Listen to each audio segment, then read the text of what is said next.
सत श्री अकाल, स्वागत है सारे ही दर्शकों का। पंजाब इस वेले देख रहे हो तुसी ते मैं हाँ गगनदीप सिंह लैके हाजिर हाँ। पंजाब के ताज़ा हालात। सब तो पहला रुख किसानी संघर्ष के वल करांगे। किसान लगातार 36वें दिन दे विच प्रवेश कर रहे ने। अपने अंदोलन नूं लैके कड़ाके की ठंड है, हर पासे इस ठंड नूं लैके चर्चावां ने, क्योंकि मौसम विभाग के वलों भी हाई अलर्ट जारी किया गया होया। इसे दे दरमियान बीती रात केंद्र सरकार दे नाल किसानां दी बैठक हुई है। 30 दसंबर की यह बैठक खास रही है किसानी अंदोलन के लिए, क्योंकि लगातार जिन्नियां बैठकां हुंदियां आईयां सारियां ही बेसिट्टा निकलदियां रहियां सी। पर हुण जो बीती रात बैठक हुई है उस दे विचों सार्थक नतीजियां दे वल सरकार भी वधदी नज़र आई है।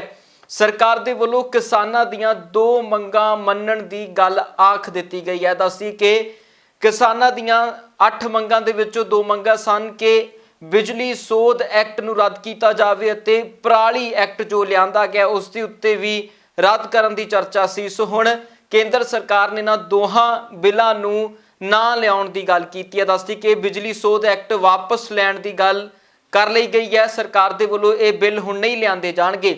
सो किसानां दे वल्लों कहा जा रहा है कि उन्हां दी 50% जिੱਤ इस अंदोलन दे विच हो चुकी है ते हुण अगली बैठक के लिए 4 जनवरी का सद्दा किसानों नूं है।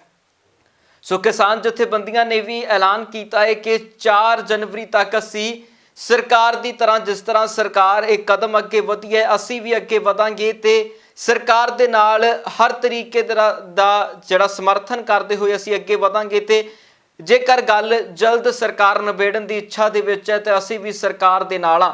पर खेती कानून रद्द होने तो थले किसान जथेबंदियां मनदियां नज़र नहीं आ रही। किसानों का कहना है कि सोधा नूं लैके चर्चा नहीं करांगे। इस दरमियान किसान आगू का भी कहना सी कि सरकार ने कहा है कि कुछ समा सानू गलबात के लिए चाहिए, लंबी चर्चा होगी, उस तो बाद खेती कानून रद्द करने के उत्ते भी चर्चा हो सकती है। सो अज की बैठक जो बीती 30 तरीक की हुई है उस दे विच बहुत वड्डे फैसले जिहड़े किसानां दी उम्मीद के मुताबिक होए ने ते हुण खेती कानून रद्द कराउण नूं लैके भी चर्चावां 4 जनवरी नूं हो सकदियां ने। ट्रैक्टर मार्च का सद्दा हैगा वा 30 वाला जिहड़ा जथेबंदियां दा सी उन्हां दे जथेबंदियां ने रद्द करता, कल वाला नहीं है। जिहड़ा साडीआं जथेबंदियां दा साडी जथेबंदी वालों सद्दा 2 तरीक दा 2 जनवरी का हरियाणे के पिंडां 'च मार्च करन दा वो सद्दा असीं जारी रखांगे। अज दी मीटिंग दे विच देखो उन्हां ने जिहड़े 2 खेतीबाड़ी 3 कानून ने वो अजे वापस लैण वास्ते नहीं एग्री होए। जिहड़ा MSP ते कमेटी बनाउण वास्ते उन्हां ने कहता भी कमेटी बनावांगे, पर उहते जथेबंदियां ने कोई डिसाइड नहीं लिया। उहदी खातर जिहड़ी दोनों बिलां दी खातर 4 तरीक नूं जिहड़ी है दोबारे मीटिंग होनी है। जिहड़ा बिजली बिल है वो वापस ले लिया, पराली वाला वापस ले लिया। 2 डिसीजन वापस होए ने, 2 बिल वापस हो। अगली बैठक कब रखी है? 4 तरीक को। देखो आज जो 4 इशू थे मेन हमारे, उसमें से 2 इशू जो हैं पराली वाला इशू और बिजली बिल वाला जो है वो उन्होंने वापस ले लिया है। पराली वाला में उन्होंने किसानों को राहत दे दी है, कोई उनको पनिशमेंट नहीं होगा, और बिजली वाला टोटल वापस ले लिया है। दूसरे दोनों के 3 जो कानून है और MSP के ऊपर कुछ बात हुई, लेकिन उस बात को लेकर आगे बात चलाने का हुआ है।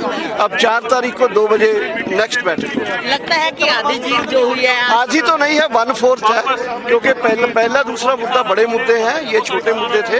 आधी नहीं 1/4 है, लेकिन 30 दिसंबर को ये जीत भी काफ़ी जीत है। आगे नया साल आएगा, हो सकता है नए साल में और बड़ी जीत हो। नहीं वो आम मुद्दा था, असल बात तो बाकी है। बात टूटा नहीं, यही बात है, बात टूटा नहीं। आज जो माहौल बना है और सारे नेताओं को जो दबाव है उससे लग रहा है सरकार बोला आप चर्चा करके हमको 1 दिन के अंदर प्रस्ताव भेजो और हम उसके पर पॉजिटिव रूप से सोचेंगे। किसानों ने कहा था कि दबाव बनाएंगे और 31 को ट्रैक्टर रैली की जाएगी। ट्रैक्टर रैली कर दी गई? अभी बंद कर दिया, 4 तारीख के बाद ही होगा। 4 तारीख क्यों? इसलिए कि आज थोड़ा सरकार नरम हुआ, कुछ आगे बढ़ा, संभावना है काल कुछ डिस्कशन उम्मीद की किरण है, ये समझे। अभी उम्मीद बहुत कम है मगर है तो। हाँ नहीं, एक किसानों ने जो 35 दिन से किसान यहाँ पे थे तो एक जीत हुई है, किसानों की जीत है ये। तो लगता है कि जो 4 तारीख को बैठक होगी उसमें जो कृषि कानून है इस पर चर्चा होगी।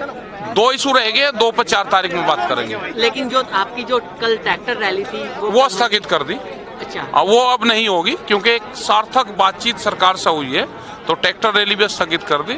और नया साल भी है, साल का आखिरी दिन है, परसों नया साल है, तो लोग कल अपना शांति से जो ये नया साल जो आएगा उसको एंजॉय करें। लेकिन डीके साहब, ये भी कहा गया है कि जो बच्चे बैठे हैं या महिलाएं बैठी हैं, ये कहा है सरकार ने कि जो बच्चे हैं, महिलाएं हैं और जो बुजुर्ग लोग हैं उनको यहाँ से आप भेज सकते हैं, ये कहा है। इसके ऊपर बैठक कब कर रहे हैं किसान संगठन जो है? कर लेंगे, बात कर लेंगे, चर्चा करेंगे सरकार के इसमें। मंत्री ने आज आपके साथ खाना भी खाया है, हालांकि लंगर जो गुरुद्वारे से पहुंचा था। गुरुद्वारा का ही खाना चाहिए, सबका खाना किसी पे खाने का पर एक तरह आपने तो रिजेक्ट कर दिया था एक टाइम में सरकारी लंगर, नहीं, लेकिन नहीं। आज आप देना क्या है आपके साथ?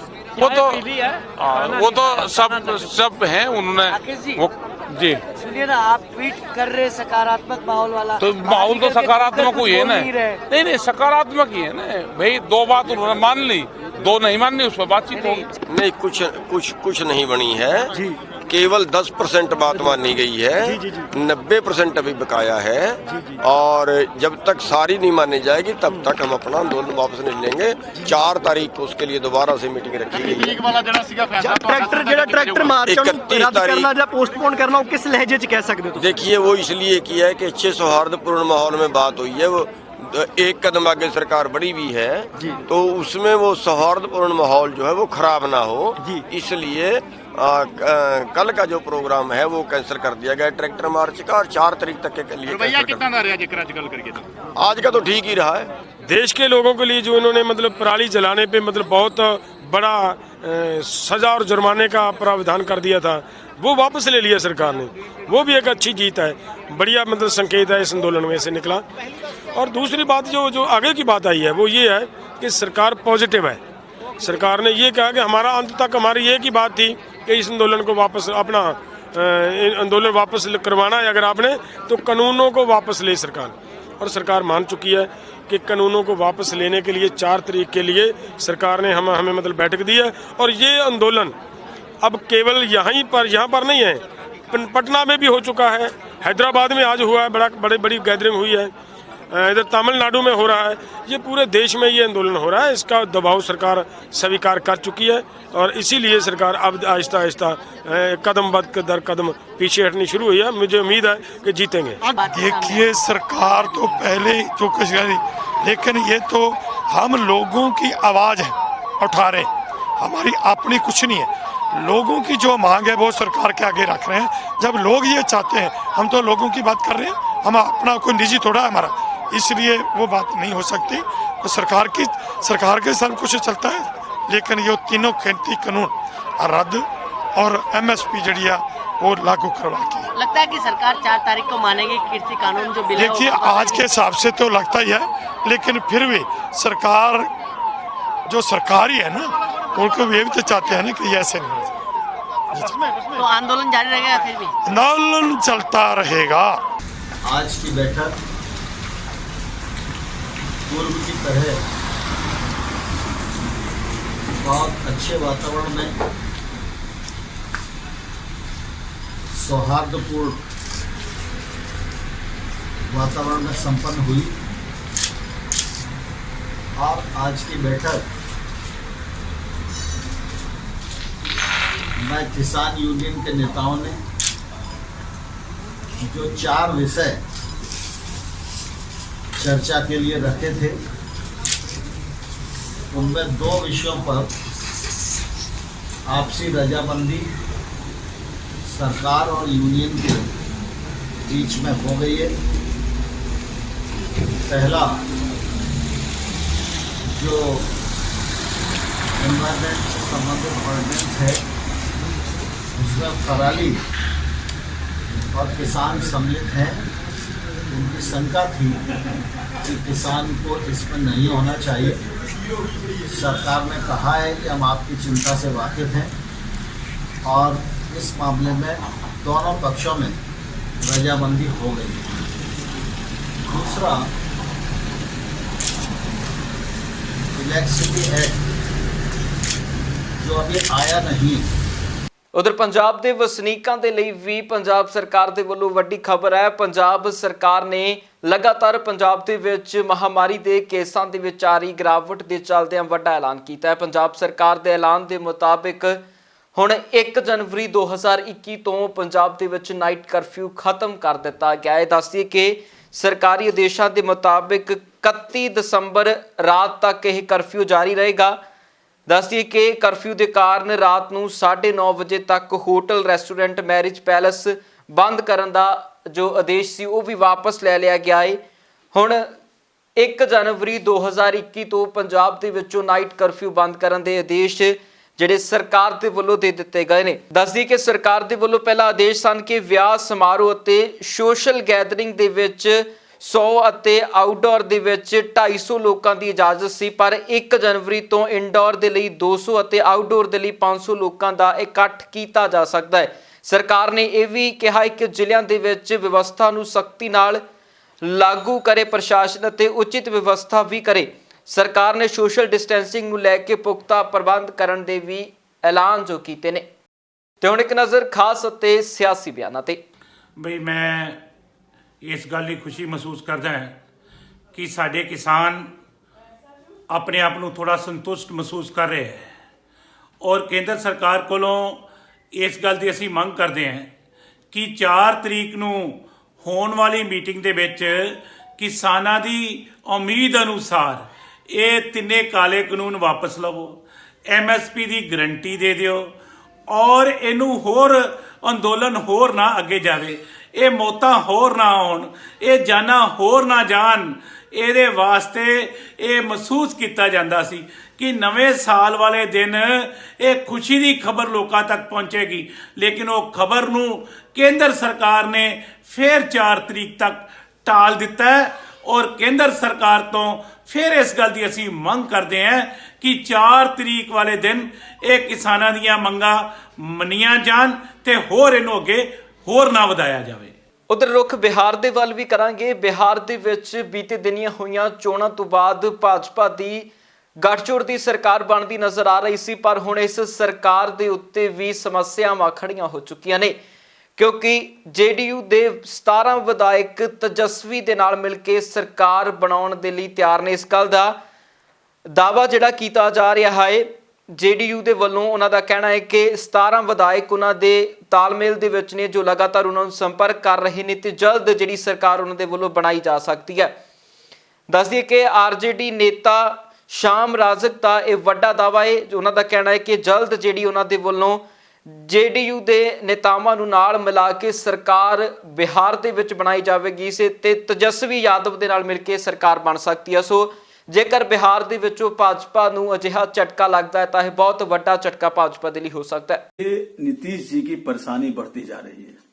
जिस तरह भारतीय जनता पार्टी अपने आप को हावी हो रही है, उसका जीता जागता उदाहरण है कि अरुणाचल प्रदेश में जनता दल यू के 6 MLA को उन्होंने निगल लिया भारतीय जनता पार्टी ने। और जिस तरह से बिहार में भी भारतीय जनता पार्टी जिस तरह से फैसले ले रही है और जिस तरह से अंकुश लगाने का काम कर रही है, जो मुख्यमंत्री के दायित्व होते हैं उसका भी हावी होकर करके भारतीय जनता पार्टी उस तरह के फैसलों का घोषणा कर रही है। ये अपने आप में जनता दल यू के जो MLA हैं वो सब परेशान हैं और कुछ हारे भी बीजेपी के कारण, तो ये सारे चीज आ रहे हैं। और यही कारण है कि MLA अब चाहते हैं कि भारतीय जनता पार्टी के हम हावी नहीं होने दें और वो लगातार वो इस तरह की जो धर्मनिरपेक्ष पार्टियां हैं उससे साथ जाना चाहते हैं। समाजवादी आंदोलन के या समाजवादी विचारधारा से जुड़े हुए उनके साथ जाना चाहते हैं। उधर बीते दिन भाजपा का एक वफद पंजाब के राजपाल VP ਸਿੰਘ ਵਿਦਨੌਰ ਨੂੰ ਮਿਲਣ ਦੇ ਲਈ ਪਹੁੰਚਿਆ, ਜਿੱਥੇ ਉਹਨਾਂ ਅਪੀਲ ਕੀਤੀ ਹੈ ਕਿ ਪੰਜਾਬ ਸਰਕਾਰ ਉਹਨਾਂ ਦੇ ਖਿਲਾਫ ਚੱਲ ਰਹੀ ਹੈ ਤੇ ਨਾਲ ਹੀ ਉਹਨਾਂ ਨੇ ਗੰਭੀਰ ਇਲਜ਼ਾਮ ਪੰਜਾਬ ਪੁਲਿਸ ਦੇ ਮੁਖੀ ਦੇ ਉੱਤੇ ਵੀ ਲਾਏ ਨੇ। ਦੱਸਦੀ ਹੈ ਕਿ VP ਸਿੰਘ ਵਿਦਨੌਰ ਨੂੰ ਦਿੱਤੀ ਗਈ ਅਰਜੀ ਦੇ ਵਿੱਚ ਉਹਨਾਂ ਜ਼ਿਕਰ ਕੀਤਾ ਹੈ ਕਿ ਮੌਜੂਦਾ ਹਾਲਾਤ ਪੰਜਾਬ ਦੀਆਂ ਨਗਰ ਨਿਗਮ ਚੋਣਾਂ ਦੇ ਲਈ ਸਹੀ ਨਹੀਂ ਨੇ। ਹੋਰ ਕੀ ਕੁਝ ਕਹਿਣਾ ਇਸ ਮੌਕੇ ਦੇ ਉੱਤੇ ਭਾਜਪਾ ਆਗੂ ਅਸ਼ਵਨੀ ਸ਼ਰਮਾ ਦਾ, ਸੁਣਦੇ ਹਾਂ। ਅੱਜ ਭਾਰਤੀ ਜਨਤਾ ਪਾਰਟੀ ਪੰਜਾਬ ਪ੍ਰਦੇਸ਼ ਦਾ ਪ੍ਰਤੀਨਿਧੀ ਮੰਡਲ ਮਹਾਮਹਿਮ राज्यपाल महोदय जी ਨੂੰ ਮਿਲ ਕੇ ਆਇਆ ਔਰ ਬੜੇ ਸਪਸ਼ਟ ਸ਼ਬਦਾਂ ਦੇ ਅੰਦਰ ਇਹ ਜਾਣਕਾਰੀ ਦੇ ਕੇ ਆਇਆ ਕਿ ਪੰਜਾਬ ਦੇ ਅੰਦਰ ਕਾਨੂੰਨ ਵਿਵਸਥਾ ਨਾਂ ਦੀ ਕੋਈ ਚੀਜ਼ ਨਹੀਂ ਹੈ ਔਰ ਵਰਤਮਾਨ ਜਿਹੜੇ DGP ਨੇ ਉਹ ਕਾਨੂੰਨ ਵਿਵਸਥਾ ਬਣਾਉਣ ਦੇ ਅੰਦਰ ਪੂਰੀ ਤਰ੍ਹਾਂ ਨਾਲ ਅਸਫਲ ਹੋਏ ਨੇ ਔਰ ਉਹ ਸક્ષਮ ਵੀ ਨਹੀਂ ਹੈ। ਇਹਨਾਂ ਹਾਲਾਤਾਂ ਦੇ ਅੰਦਰ ਨਗਰ ਨਿਗਮ ਨਗਰ ਪਾਲਿਕਾ ਦੇ ਜਿਹੜੇ ਚੁਣਾਵ ਹੈ ਉਹ ਨਿਸ਼ਪਕਸ਼ ਹੋਣ ਔਰ ਇੱਕ ਰਾਜਨੀਤਿਕ ਪਾਰਟੀ ਦੇ ਨਾਤੇ ਭਾਰਤੀ ਜਨਤਾ ਪਾਰਟੀ ਦੇ ਨੇਤਾ ਕਾਰਜਕਰਤਾ ਘਰ ਘਰ ਜਾ ਸਕਣ, ਪ੍ਰਚਾਰ ਕਰ ਸਕਣ, ਆਪਣੇ ਰੈਲੀਆਂ ਕਰ ਸਕਣ, ਆਪਣੇ ਜਲੂਸ ਕੱਢ ਸਕਣ ਔਰ ਆਪਣੇ ਵਿਚਾਰ ਨੂੰ ਲੋਕਾਂ ਤੱਕ ਲੈ ਕੇ ਜਾ ਸਕਣ। ਇਹ ਡੀਜੀਪੀ ਸਾਹਿਬ ਦੇ ਬਸ ਦੀ ਗੱਲ ਨਹੀਂ ਹੈਗੀ, ਕਿਉਂਕਿ ਉਹ ਕਾਂਗਰਸ ਦੇ ਹੱਥ ਦੀ ਕਠਪੁਤਲੀ ਬਣੇ ਨੇ ਔਰ ਕਿਸਾਨਾਂ ਦੇ ਨਾਂ ਦੇ ਉੱਤੇ ਜਿਹੜੇ ਸਾਡੇ ਸਾਥੀਆਂ ਨੂੰ ਰੋਕਿਆ ਜਾਂਦਾ ਹੈ, ਕਾਲੇ ਝੰਡੇ ਦਿਖਾਏ ਜਾਂਦੇ ਆ, ਕਾਰਜਕ੍ਰਮਾਂ ਨੂੰ ਖਰਾਬ ਕੀਤਾ ਜਾਂਦਾ ਹੈ। ਅਸਲ ਕਾਂਗਰਸ ਜਿਹੜੀ ਹੈ ਇਹ ਚਾਹੁੰਦੀ ਹੈ ਕਿ ਬੀਜੇਪੀ ਨੂੰ ਨਗਰ ਪਾਲਿਕਾ ਨਗਰ ਨਿਗਮ ਦੇ ਚੁਣਾਵਾਂ ਤੋਂ ਦੂਰ ਰੱਖਿਆ ਜਾਏ ਔਰ ਕਿ ਉਹ ਬੀਜੇਪੀ ਤੋਂ ਡਰ ਹੈ ਉਹਨਾਂ ਨੂੰ। ਇਸ ਲਈ ਐਸਾ ਵਾਤਾਵਰਣ ਪੰਜਾਬ 'ਚ ਬਣੇ ਕਿ ਨਿਸ਼ਪਕਸ਼ ਚੁਣਾਵ ਹੋਣ ਔਰ ਬੀਜੇਪੀ ਦੇ ਨੇਤਾਵਾਂ ਨੂੰ ਕਾਰਜਕਰਤਾਵਾਂ ਨੂੰ ਆਪਣੀ ਮੂਵਮੈਂਟ ਕਰਨ ਦਾ ਜਿਹੜਾ ਲੋਕਤੰਤਰ ਨੇ ਸਾਨੂੰ ਅਧਿਕਾਰ ਦਿੱਤਾ, ਅਸੀਂ ਕਿਸੇ ਦਾ ਅਧਿਕਾਰ ਨਹੀਂ ਚਾਹੁੰਦੇ। ਜਿਹੜਾ ਅਧਿਕਾਰ ਜਲੂਸ ਕੱਢਣ ਵਾਲਿਆਂ ਨੂੰ ਹੈ, ਧਰਨੇ ਲਗਾਉਣ ਵਾਲਿਆਂ ਨੂੰ, ਉਹੀ ਅਧਿਕਾਰ ਭਾਰਤੀ ਜਨਤਾ ਪਾਰਟੀ ਨੂੰ ਵੀ ਇਸ ਸੰਵਿਧਾਨ ਨੇ ਦਿੱਤਾ ਹੈ। ਉਹਦੀ ਜਿਹੜੀ ਹੈ ਰਾਜਪਾਲ ਆਪਣੇ ਅਧਿਕਾਰਾਂ ਦਾ ਇਸਤੇਮਾਲ ਕਰਨ ਔਰ ਐਸਾ ਵਾਤਾਵਰਣ ਪੈਦਾ ਕਰਨ ਕਿ ਜਿਹਦੇ ਅੰਦਰ ਖੁਸ਼ਮਾਨ ਮਾਹੌਲ ਦੇ ਅੰਦਰ ਇਹ ਚੁਣਾਵ ਸੰਪੰਨ ਹੋ ਸਕਣ। ਉਧਰ ਨਵੇਂ ਸਾਲ ਦੇ ਪ੍ਰਬੰਧਾਂ ਨੂੰ ਲੈ ਕੇ ਸਿਟੀ ਬਿਊਟੀਫੁਲ ਚੰਡੀਗੜ੍ਹ ਦੇ ਪ੍ਰਸ਼ਾਸਨ ਦੇ ਵੱਲੋਂ ਵੀ ਸਖਤੀ ਅਪਣਾਈ ਜਾ ਰਹੀ ਹੈ ਤੇ ਪ੍ਰਸ਼ਾਸਨ ਦਾ ਕਹਿਣਾ ਹੈ ਕਿ ਨਵੇਂ ਸਾਲ ਦੇ ਉੱਤੇ ਮਹਾਮਾਰੀ ਦੇ ਚੱਲਦਿਆਂ ਜੋ ਗਾਈਡਲਾਈਨਸ ਜਾਰੀ ਕੀਤੀਆਂ ਗਈਆਂ ਨੇ ਉਹਨਾਂ ਗਾਈਡਲਾਈਨਸ ਨੂੰ ਸਖਤੀ ਦੇ ਨਾਲ ਲਾਗੂ ਕੀਤਾ ਜਾਵੇਗਾ ਤੇ ਕਿਸੇ ਕਿਸਮ ਦੀ ਢਿੱਲ ਇਸ ਦੇ ਵਿੱਚ ਬਰਦਾਸ਼ਤ ਨਹੀਂ ਕੀਤੀ ਜਾਵੇਗੀ। डिस्ट्रिक्ट एडमिनिस्ट्रेशन ने पुख्ता इंतजाम किए। टोटल हमने अभी तकरीबन 1600 जो पुलिसमैन है टोटल ड्यूटी पे डिप्लॉय किए। उसके अलावा हमने 91 नाका एंड आउटर इनर नाका, साथ में हमने स्पेशल स्क्वाड लगाई है। पिक एंड ड्रॉप वाली जो फैसिलिटी उसको हमने एज इट इज कंटिन्यू रखा है और उसके अलावा हमने जो स्पेशल चेकिंग ड्राइव भी चलाई है, खास करके जो वल्नरेबल एरिया जो कोई वेपन वगैरह कैरी ना करे या, और उसके अलावा हमने जो पेट्रोलिंग पार्टी हमारी बीट पेट्रोलिंग पार्टी है उनको भी हमने कंटिन्यू किया है ताकि कोई खुले में या शराब मतलब गाड़ियों में जैसे देखा जाता है आमतौर शराब ना पिए, इस तरह की चीज़ों को रोके। ईव टीचिंग को रोकने के लिए हमने इस तरह के खास इंतजाम किए। सर होटल्स पब रेस्टोरेंट के ऑनर से भी बातचीत हुई है क्योंकि खासकर वहीं पर ज्यादातर लड़ाई झगड़ा होता है या वेपन या जो बाहर के बैड आंसर्स हैं उनके लिए खास क्या इंतजाम दिए? डेफिनेटली हमने उन सभी को हिदायत दी है, कोई भी वेपन लेके एंट्री नहीं कर सकता। इवन चंडीगढ़ में भी मतलब स्पेशल ऑर्डर किए गए हैं, कोई भी वेपन कैरी नहीं कर सकता पर्टिकुलर डे में। और उसके अलावा हमने उनको कोविड-19 की जो पालना है उनको भी मतलब हिदायत दी है कि उनकी पालना हो और उनकी जो कैपेसिटी है जो डिस्ट्रिक्ट एडमिनिस्ट्रेशन ने डिसाइड किया है उसकी कैपेसिटी को वो जो फॉलो करें। ये भी पंजाब इस वेले दे विच फिलहाल दे लिए नहीं, फिर मुड़ हासिल हुन्ने आ नवीं ते ताज़ा अपडेट्स दे नाल। तद तक ਲਈ ਮੈਨੂੰ ਦਿਓ इजाजत। बहुत बहुत धन्यवाद।